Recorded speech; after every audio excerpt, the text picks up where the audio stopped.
and estate planning experience to you. The Dave Mierswa Show, about the people, for the people, and bringing justice to the people. The Dave Mierswa Show, its guests, agents, and WRLR are not rendering any legal advice. All listeners are encouraged to seek legal advice from properly licensed and qualified professionals. Good afternoon. I hope everyone is having a great Sunday out there. I know it is going to be a great hour. You have just tuned in to the Dave Mierswa Show, and it looks like it's going to be a sunny, hot day out there. But let me tell you, if it's hot outside, it's going to get hot here in the studios. Once again, I have a lot of packed information today on this very important topic, and I can't tell you enough that it's a privilege once again to be back on the air, and I've been on the air for over 1 year now, if you could believe it. You've been listening to my voice and seen me on YouTube for the last 6 months. I'm going to get right into it. Let me get my shout outs out of the way. Let me get my PSAs out of the way. I'm going to get right in to the topic of the show. I got so many audios and so many packed things today. All right, the WRLR July-August remotes. The next one is going to be July 30th, which I believe will be next Saturday, and it's going to be at the Lake County Fairgrounds, and we'll be doing remotes there from 11 a.m. till 9 p.m. I know I will be there as well doing the remote, and I think my time is from 3 to 5 p.m. if I'm not mistaken. And let's see, on August 2nd, we have Round Lake Beach National Night Out. That's Tuesday, August 2nd, from 5 p.m. to 8 p.m., located at Round Lake Beach Lakefront, presented by Round Lake Beach Police. It's going to be a car show, hot dogs, live entertainment will be there. And once again, WRLR will be doing a live remote broadcast. So it's actually pretty close to the studio here. Let me get out my other shout outs out of the way here. Let me throw those PSAs across the room here. All right. My next two shout outs. As you know, I always start the show with shout outs for causes I believe in. One of the biggest causes I believe in is animal rescue. And I like to give a voice to people and things that do not have a voice. And animals are so, they are not, well, let me put it this way. The voice of animals and protecting them is so loud through this show and through my law firm. And I know my wife and I donate a lot of money and time towards animal rescue. And I can't say that enough. So Reach Rescue is a non-for-profit, non-kill animal shelter located at 1126 West Maple Avenue in Mundelein. This is a cool place. They have an animal rescue, animal adoption center, and right next door is a resale shop. And these goods are not things that you're going to find in the garbage. All these goods there are really high end. So if you're looking for some more knickknacks, or you got a college kid that needs some stuff for his dormitory or his first apartment, stop in there. And 90+% goes back to animal rescue. Next one is going to be Save a Pet, located at 31664 North Fairfield Road. That's Save a Pet in Grays Lake. Once again, folks, I really want you to think about this. If you're ever thinking about adopting another animal, a cat or dog, please think about animal rescue. Do not buy one. Go into one of these shelters and save an animal. All of my animals that I have all come from animal shelters. And you don't believe the look on your children's faces when you go there and you tell them you're getting an animal. And you don't believe it or not, but the animals actually come and pick you. And I really want you to, if you're not doing anything today, stop into one of these two animal rescue places, donate some money, donate some time, get involved, stop being on the sidelines. Okay, that is enough of my shout outs today. Once again, this is a live show, and I wanted to let everyone know that I have a YouTube channel.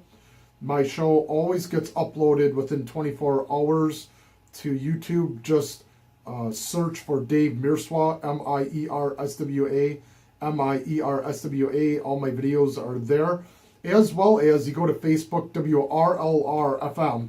You'll see my video posted there too, usually within 24 hours. Also, all of my shows are uploaded to my website.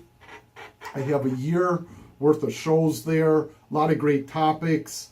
I've handled a lot of in-your-face topics. So go to law540.com, law540.com. Okay, that's my shout outs for today. And let me get into my topic here today. I got so much in audio clips here. And my topic today is terrorism across the U.S. and the globe. Let me say that again. In case you're just tuning in, you're just taking a sip of coffee, I want you to sit back today. If you're driving around Lake County here, I want you to stay tuned in for this entire hour. This may seem that this topic is a little remote to you, but it's not. It is happening across the United States and definitely happening around the globe, and that's terrorism, folks. This is real interesting this past week of what happened in Munich, and there was an attack by an 18-year-old gunman who was at a shopping mall in the nearby McDonald's, ended up wounding 16 and ended up thankfully killing himself. Unbelievable. These people, they don't want to take their own lives. They always got to go around trying to share their pain with other people, and then the cowards that they are, they end up killing themselves. Why can't they just off themselves and be done with it?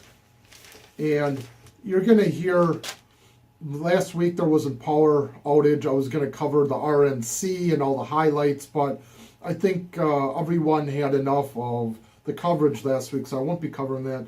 Last Sunday there was a power outage. There was a freak storm that came through Round Lake Beach. It must have just hit Round Lake Beach alone because the power went out here. But anyway, we're back online here. We're back broadcasting, which is excellent. Let me get into my first audio clip here of this Munich disaster and what happened. And they are labeling this a terrorist attack. And apparently this young kid was definitely turned towards terrorism. And I guess he had some mental therapy and stuff like that. And but apparently it was definitely terrorism related. Let me get into the first audio clip about this. Give me a second here to cue this up.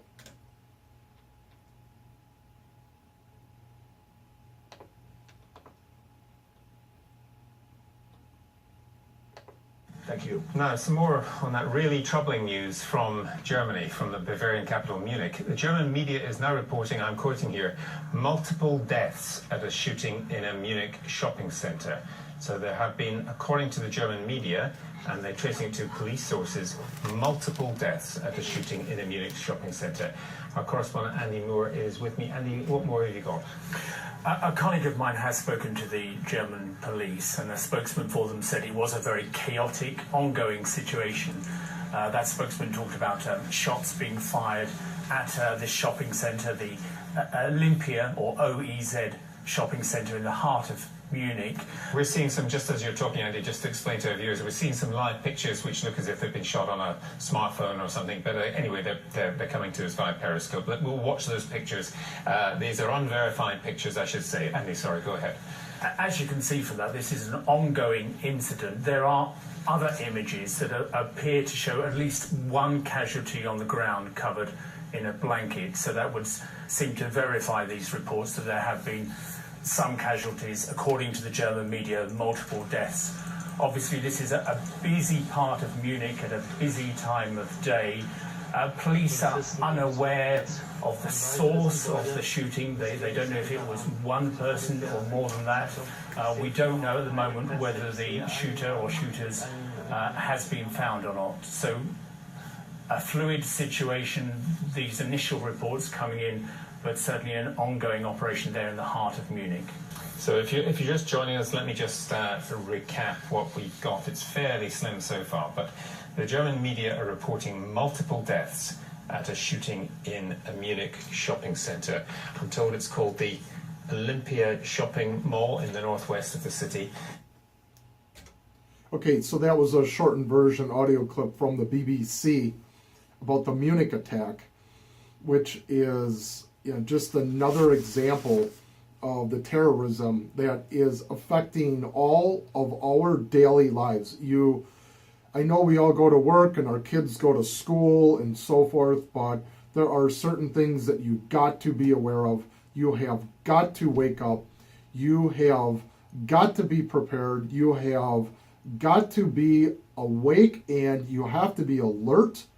Half the problem, I was at the mall on Friday, and I was walking around, and it was supposed to be one of these gun-safe zones and so forth that President Obama and Hillary wants to continue to have, and promoted by the legislative here in Illinois.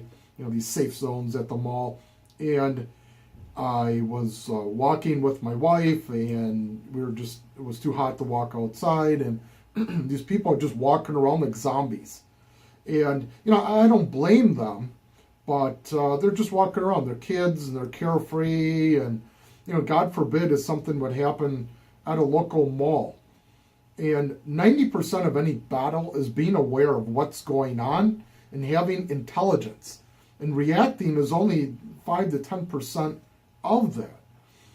As I said to my wife, every time I head into the mall, I said, okay, we just got to be a little more alert, and especially, walking out to the parking lot and things like that. It's just having an alertness. If you go to my website, law540.com, I had some previous shows on with Craig Lawrence, and we talked about, preparing for security, preparing for a lot of things that can happen to you. This is interesting because if you don't know your history, there was a Munich terrorist attack September 5th, 1972 at the Olympics. Let me play this next audio.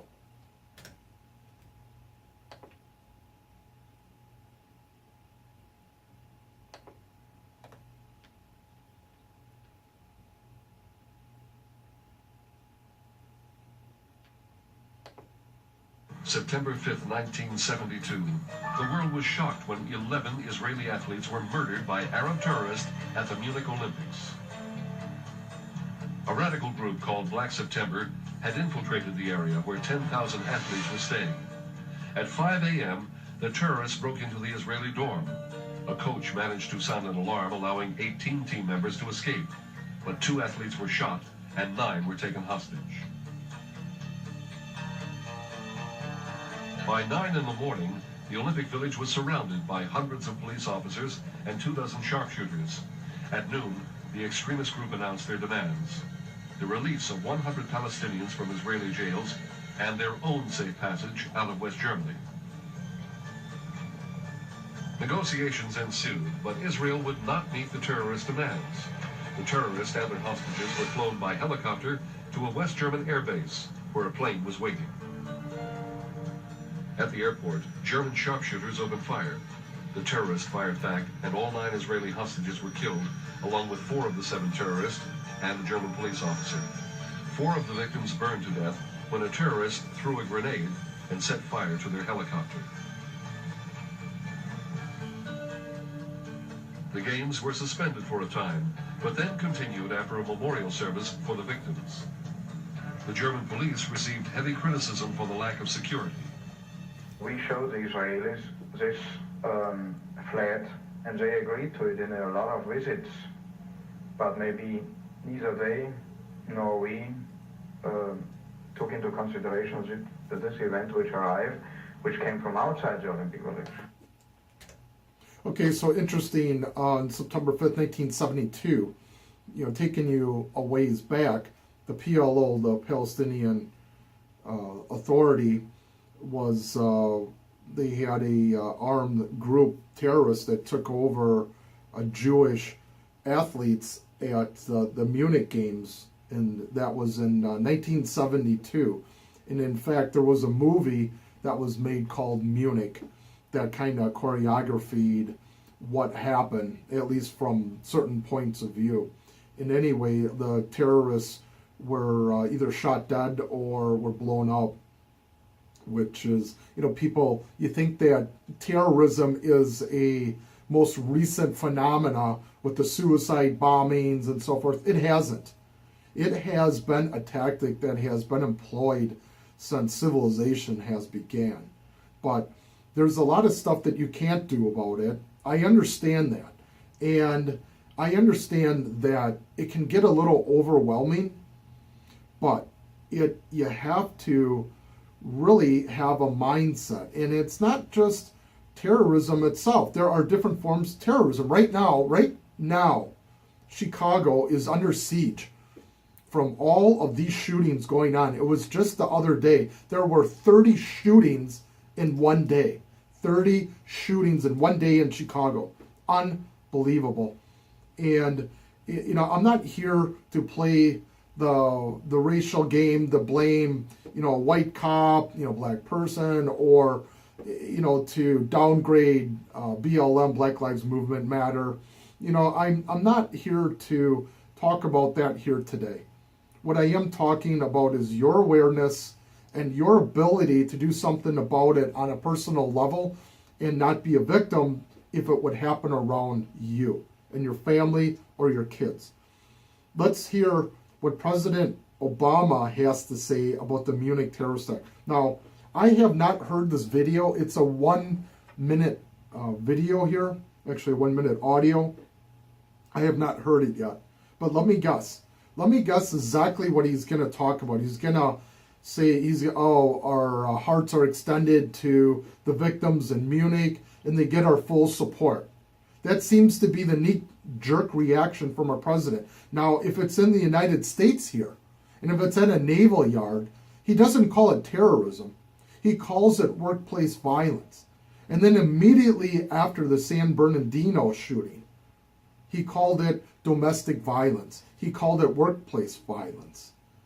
And to this day, he can't name who one of the enemies is of the United States, who has declared war on us, who wants to come to our shores to hurt Americans.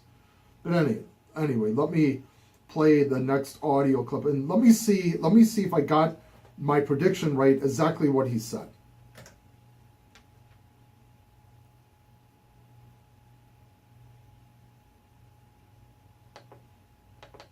As some of you are aware, there were shootings in Germany, and we don't yet know exactly what's happening there, but obviously our hearts go out to those who may have been injured.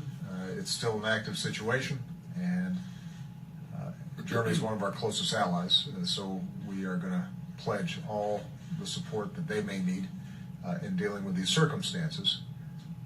It's a good reminder of something that I've said over the last couple of weeks, which is our way of life, our freedoms, our ability to go about our business every day, raising our kids and seeing them grow up and graduate from high school and now about to leave their dad. I'm sorry, I'm getting a little too personal. There. That depends on law enforcement.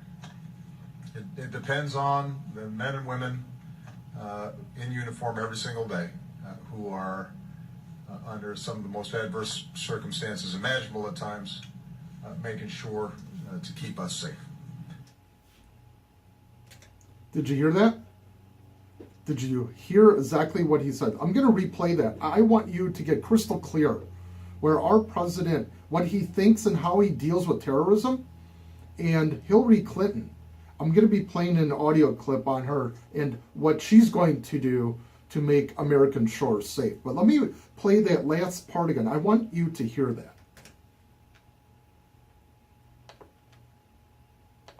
As some of you are aware, there were shootings in Germany, and we don't yet know exactly what's happening there, but obviously our hearts go out to those who may have been injured. It's still an active situation, And Germany is one of our closest allies, so we are going to pledge all the support that they may need in dealing with these circumstances. It's a good reminder of something that I've said over the last couple of weeks, which is our way of life, our freedoms, our ability to go about our business every day, raising our kids and seeing them grow up and graduate from high school and now about to leave their dad. I'm sorry, I'm getting a little too personal. Getting a little too personal there. That depends on law enforcement. It depends on that depends on law enforcement. Did you hear that?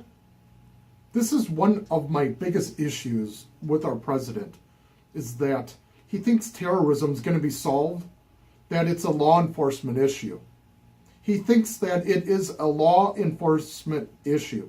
Under Bill Clinton, when he was president, he thought it was more of a law enforcement issue and separates it from the military. You cannot have a strategy of anti-terrorism and just keep it as a law enforcement issue. It has to be a global effort between the military, intelligence, and local police forces. It has to be a combination of all three to win the war on terrorism and to stop these lone attacks as well. But you heard that. So for the last 7.5 years, he's been concentrating on making it a law enforcement issue. And then on the other hand, for the last 7.5 years, he's been bashing our local police forces. So in one hand, it's a law enforcement issue. And on the other hand, our president has been bashing all of our local police forces. Unbelievable what the inconsistencies and the lack of security that we have as a result of his so-called dealing with it. Okay, let's hear Trump on what Trump has to say on terrorism here. Let me cue this up for you.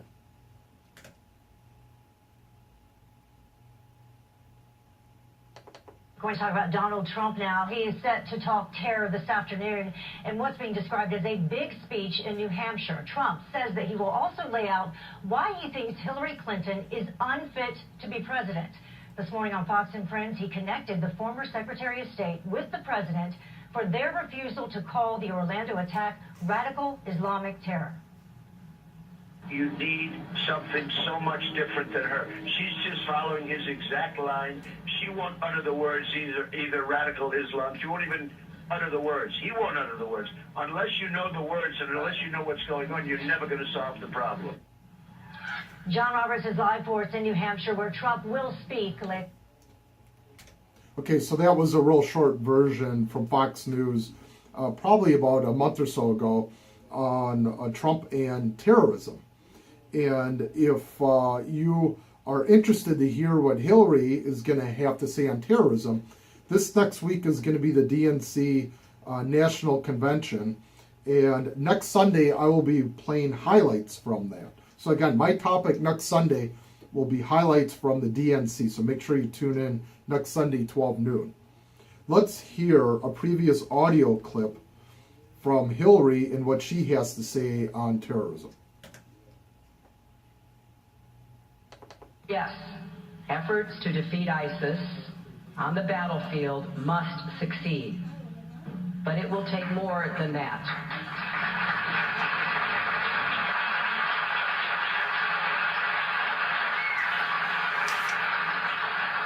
We have to be just as adaptable and versatile as our enemies. As president, I will make identifying and stopping lone wolves a top priority.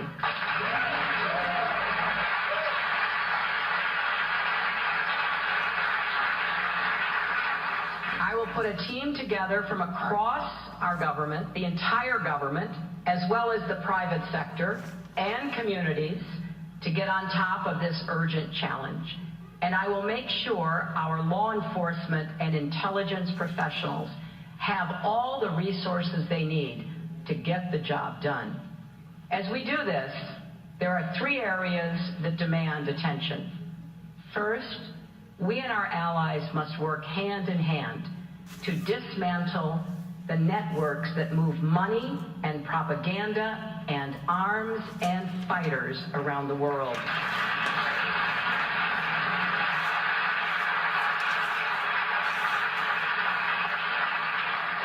We have to stem the flow of jihadists from Europe and America to Iraq, Syria, Afghanistan, and then back again.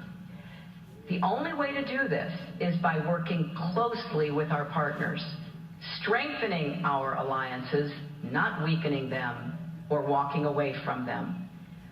Second, here at home, we must harden our own defenses. We have to do more to support our first responders, law enforcement, and intelligence officers who do incredible work every day at great personal risk to keep our country safe.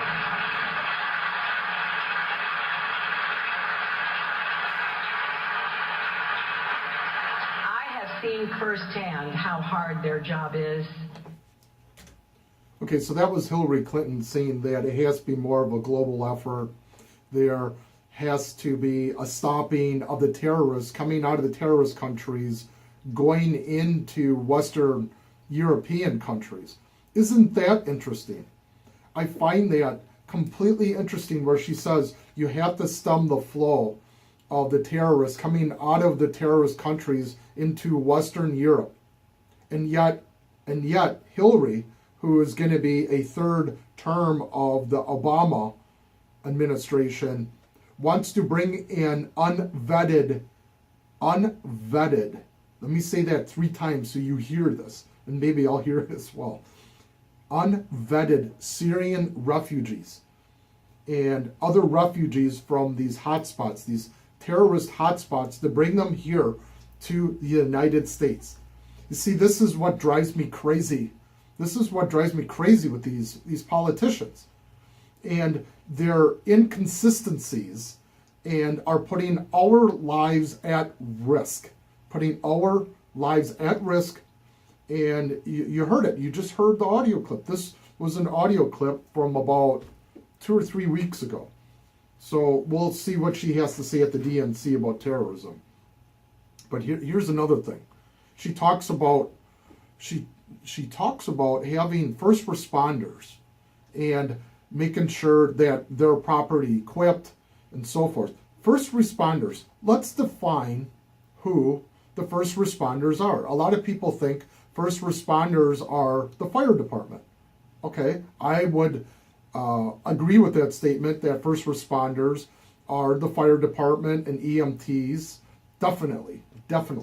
First responders would be the local police force. And by the way, I want to give a shout out to all the local police force around Round Lake and Round Lake Beach Heights, and Round Lake County. So a big shout out to you guys and gals for keeping us safe. And a big shout out and a big thank you to all the first responders. But let's expand that definition. You know who a first responder is? You're sitting there, who else is a first responder? Well, who do you think? Yourself. You are at the mall. You are on the front lines. You are going to be a first responder to whatever situation is, whether, so be it, it's a terrorist attack, whether it is someone getting assaulted and battered, whether it's a fire, whether it's a tornado or a natural disaster, or whether it's flooding, or whether it's a car accident. You, my friend, are going to be a first responder. And this is another thing that Hillary is just inconsistent. She wants to take away the Second Amendment or limit it in such a fashion that you cannot protect yourself or your loved ones with firearms. So how do you like that? She wants to, and she talks about arming and making sure that the first responders are ready to go, but the first responders are you and I. And yet she wants to take away our firearms, our right to access them, that could be needed in such a situation. So anyway, folks, you've been listening to the Dave Mierswa Show. I hope you've been finding this kind of interesting, pointing out a lot of the controversies, so forth. I got to go to break. I got to get some coffee. I am still waking up here. I am definitely fired up. So stay tuned in here. I'm going to cut the break. Be back in a couple of minutes. All listeners are encouraged to seek legal advice from properly licensed and qualified professionals. Welcome back to the Dave Mierswa Show. I'm your host, Attorney Dave Mierswa. I want to wish everyone a great afternoon on Sunday here. Little hot out, but I'll take this stuff any day over winter. Any day over that sludge, frozen crap we call winter. So, anyway, let me get back to this very important topic. Terrorism across the United States and the globe. That's my topic today. Last week, I was going to cover Dallas police shootings and so forth, and I was also going to cover the Nice truck attack in France. So I have some interesting clips here. So let me play the Nice, France attack and what happened about a week and a half ago there.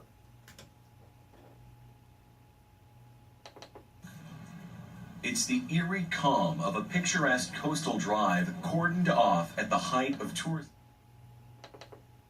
Tell us so far what you know. So the incident actually happened about 2 hours and a half ago, around 10:30 p.m. local French time, on the waterfront, on the Promenade des Anglais, the English promenade as we call it. This is where people were watching the fireworks. You had about 10,000 people, locals and tourists, of course, because we're in the middle of the tourist season, of the holiday season, watching the Bastille Day fireworks. And a large truck, apparently the kind of truck that is used to deliver fresh or frozen products, rammed into the crowd watching the fireworks. Obviously, the crowd was looking at the sky, at the fireworks, and the truck apparently drove into the crowd for several hundred meters, maybe up to 2 kilometers, killing dozens of people. The prefect of the region, speaking earlier on French channel, was talking about 30 dead. Some other sources are saying the numbers of dead might be actually higher than that, and probably at least 100 injured. Caroline, we're also getting reports from the Interior Ministry. They say there's no hostage taking going on at all in Nice right now. And we know that President Francois Hollande has traveled back to Paris amid this incident. So tell me what the response has been so far from the government in Paris. So at the moment, we know that the Interior Minister, Bernard Cazeneuve, was also dealing with the latest terrorist attacks last year in Paris. He's traveling to Nice as we speak. Meanwhile, as you were mentioning, President... Okay, that was a short audio clip on the terrorist attack that happened about a week and a half ago, when a terrorist drove a truck through a crowd of people that were watching fireworks on Bastille Days in Nice, France. And it's pretty powerful, folks. I saw direct video on this cowardly scumbag driving this truck through the crowd, and it is out there if you want to see it. It's just unbelievable. And here you have Hillary and you have Obama, and they're trying to restrict the Second Amendment. And folks, terrorism, it doesn't matter. It doesn't matter if you're trying to restrict gun control or not. These lone terrorist attacks and other terrorists will use whatever weapons are available, or they will fashion a weapon, such as a truck. Are you getting it now? Are you understanding it? That you are on the front lines yourself, whether it's a terrorist attack, whether it's a car accident, whether it's a natural disaster, whether someone in front of you falls down by accident. You need to become a little bit more aware of your surroundings. Again, I was just at the mall. On Friday, and all these people walking around clueless. And if something, God forbid, if something happened, they probably have no training. And I've seen this in time and time again, like at airports. At airports, there was a shooting out in LA about a year ago, whenever that was, and everyone's just running around like a chicken without a head on. Just unbelievable. And again, there could be, not just terrorist attacks, but there could be other things that you need to do. Do you have a first aid kit in your car? That's one thing that you should always. Do you have first aid training? Do you have other training in firearms and self-defense tactics? These are some of the things that you got to think about. It's a brand new world out there. It is a total world, and everyone wants to live in their little world and their little life until something goes wrong, and then they start to panic. And, what about living in or around Cook County and the surrounding counties with all the shootings going on? The shootings have been taking place on the highways. It's just ridiculous. All right, let's hear what the global leaders have to say about the Nice attack. Maybe a couple minutes of that video. Tom, what are the reactions from the leaders there?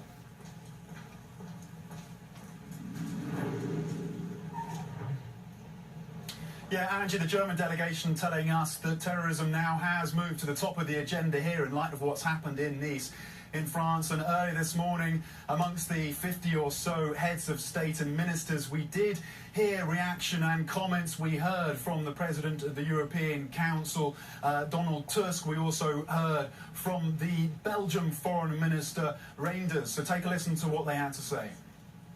This is a sad day for France, for Europe, for all of us here, also here in Mongolia. And it's a tragic paradox that the subject of the attack were people celebrating liberty, equality and fraternity. We all stand united with the families of the victims, with the French people and their government in the fight against violence and hatred. We need also to try to combine our efforts to fight against radicalism. That is the most important issue, and we have now a real action plan at the level of the United Nations. But unfortunately, it's impossible to avoid all the terrorist attacks. And today, again, we are thinking first of all about the victims. So the Belgian Foreign Minister calling for more intelligence sharing between EU states and between the EU and Asia, and he was coming here to talk about. So isn't that interesting? He talked about the UN and the UN coming together to fight anti-terrorism. And isn't that amazing? One of the biggest terrorist states out there is Iran. And our president sees fit to give them $150 billion to go after the ultimate terrorist attack weapon, a nuclear bomb. And also gives them billions of dollars so they can export more terrorism around the world. How do you like that one? That one always sits pretty with me. All right, let's shift gears. Next one, I'm going to talk about what happened down in Dallas. And again, there we have a president, and I believe Hillary will be nothing more than a third term from Obama. So if you are a complete Obama disciple and you like everything that he's done, then you're going to just love Hillary. And I just say to you, maybe you could open your ears and listen as to, what is really going on out there and some of the narratives that are being exploited out of the White House, and a third term with her, which will continue. And one of the exploits coming out of the White House in the last 7.5 years is the anti-police rhetoric coming out of the White House. Time and time and time and time again. The facts are not in about the shootings as to what happened. And this, my friends and listeners, this isn't just with the BLM. This is also having to do with terrorist attacks. Before San Bernardino even came out with the facts where he was calling it workplace violence. I mean, within seconds, he got on the podium and said it was workplace violence. Then it turned out to be just opposite. And then down in Dallas, from all the anti-police rhetoric, what is going on out there. And then all of a sudden, a week ago, I don't have the audio clip, but you can go hear it. Our president said we have to tone down the rhetoric against the police. Can you believe that? After 7.5 years of our president condemning the police before the facts come in. And no one's saying that there's not bad police out there, and no one's saying that there are wrongful shootings. But our president passes judgment before the true facts that are in. That seems to be his legacy. That seems to be his legacy. He cares more about his agenda and pushing his policy than he does about the true facts. So, as a lawyer, I tried to drill down as to what the true facts are before I talk about them. All right, next one. My next audio clip here is George. Actually, let me bring up, I think this is important. There's a shooting victim, Shatema Taylor, and she is a true hero. She is a true definition of a hero. And let me say that name again. So you can Google this and you can see her video. Her name is Shatema Taylor. And she, while the shooting was going on down in Dallas, she basically put herself around her kids to save her children. That is another definition of a true hero. Let me play that next audio clip on her.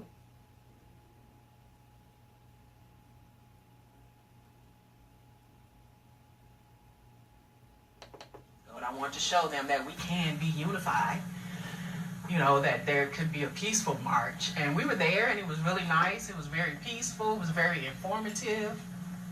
The kids had a good time. They were, you know, my 12-year-olds like, well, I'm making history. I get to march, you know. We heard a shot, and we all looked. We didn't know what it was, you know, like, because it's so close to the 4th of July.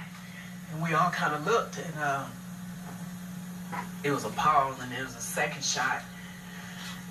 And the police officer, I saw him, kind of tall, hefty, white guy, bald. I remember seeing him.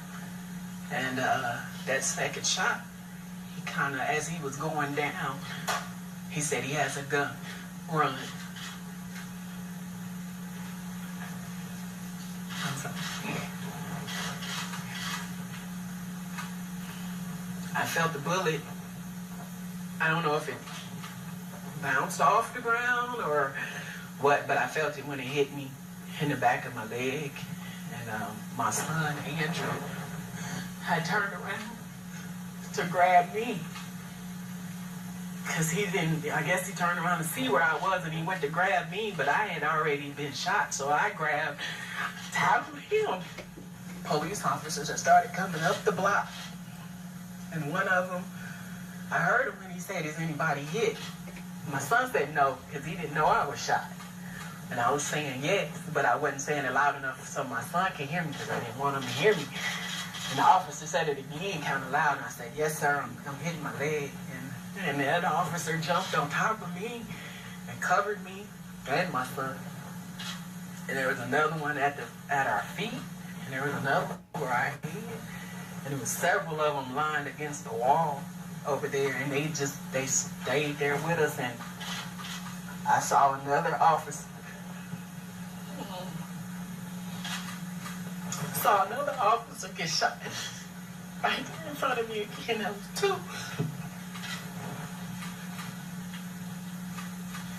I had never been in a situation like that before. There was hundreds of rounds. Just, I had never heard anything like that before. I'm so thankful for the Dallas Police Department and whoever else. ATF, I don't know who was down there, but I'm thankful for all of them, because they had no regard for their own life. But I'm sorry that it happened. I'm sorry that that person thought that would be okay, that he thought it would, or that it would solve something. I'm sorry. I'm so sorry that they lost their lives. But I'm thankful. I'm so thankful. So that was a pretty powerful clip. Again, I suggest you go to YouTube, and her name was Shatema Taylor, who got shot in the leg and was protecting her kids during the Dallas shooting. And she described other police officers being shot when this happened. And, just, the first responders are just the true heroes, and including her as well, and all the victims. And, this goes back to having awareness of what is going on around you. But I want to play this next audio clip. I got about, let me see here. I got about 5-6 minutes left before I got to end the show. But this is kind of an interesting audio. This is coming from the young cons, and it compares President Obama and former President Bush at the memorial. So let's hear this and how they each handled the topic differently. Today the nation grieves, but those of us who love Dallas and call it home have had 5 deaths in the family. Laura and I see members of law enforcement every day. We count them as our friends. And we know, like for every other American, that their courage is our protection and shield. We're proud of the men we mourn and the community that has rallied to honor them and support the wounded. Our mayor and police chief and our police department have been mighty inspirations for the rest of the nation. We also know that centuries of racial discrimination, of slavery and subjugation and Jim Crow, they didn't simply vanish with the end of lawful segregation. They didn't just stop when Dr. King made a speech or the Voting Rights Act and the Civil Rights Act were signed. With their deaths, we have lost so much. We are grief-stricken, heartbroken, and forever grateful. But America, we know that bias remains. We know it. Whether you are black or white or Hispanic or Asian or Native American or of Middle Eastern descent, we have all seen this bigotry in our own lives at some point. Every officer has accepted a calling that sets them apart. Most of us imagine at the moment called for that we would risk our lives to protect a spouse or a child. Those wearing the uniform assume that risk for the safety of strangers. They and their families share the unspoken knowledge that each new day can bring new dangers. But none of us were prepared or could be prepared for an ambush by hatred and malice. The shock of this evil still has not faded. If we're honest, perhaps we've heard prejudice in our own heads and felt it in our own hearts. We know that. And while some suffer far more under racism's burden, some feel to a far greater extent discrimination's sting. None of us is entirely innocent. No institution is entirely immune. And that includes our police departments. At our best, we honor the image of God we see in one another. We recognize that we are brothers and sisters, sharing the same brief moment on earth and owing each other the loyalty of our shared humanity. Your loss is unfair. We cannot explain it. We can stand beside you and share your grief. And we can pray that God will comfort you with a hope deeper than sorrow and stronger than death. May God bless you. The pain we feel may not soon pass, But my faith tells me that they did not die in vain. I believe our sorrow can make us a better country. I believe our righteous anger can be transformed into more justice and more peace. Weeping may endure for a night, but I'm convinced joy comes in the morning.